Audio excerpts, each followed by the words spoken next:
ओ दिलड़ी लुटी तैं यार सजन कदे मोड़ मुहारा ते आओ वतन। ओ दिलड़ी लुटी रोही भी अजब बहार दिसे किते में ततड़ी दा यार वसे।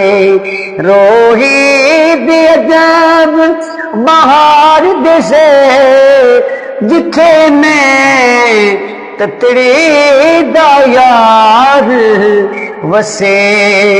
ओ इथां आशिक लख हजार वसे उठा में निमानी दे वतन। ओ दिलड़ी लुटी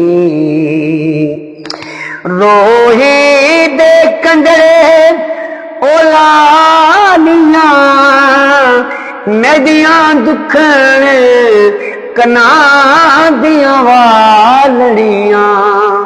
रोही दे कंजरे लालिया नदियां दुखन कना दियां वालड़ियां। ओ असां रातां दुखां दियां जालड़ियां रोही बनायम चा वतन। ओ दिलड़ी लुटी तैं यार सजन। ओ यार परीदन आवेगा नदी उजेड़ी झोंक वसावे हा। ओ यार परी दनिया आवेगा नदी उजड़ी ओ झोंक वसावे हा। मेरो दिड़नो गल लावे हा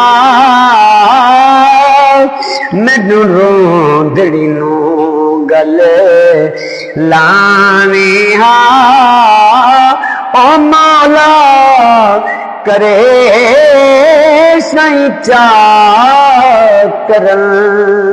ओ दिलड़ी लुटी तैं यार रे सजन कदे मोड़ मुहारा ते आओ वतन। दिलड़ी लुटी तन तंदूर हजांदा पाल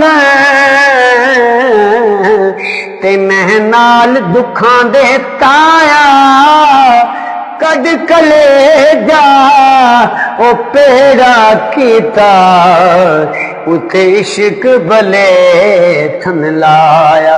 जान मिसाला हांडी बुकियां ते विच लूण सबर दा पाया। गुलाम फरीदा में सारा ही तेरा तेनू अजे इतबार न आया। आवे माही तेनू अल्लाह वेल आवे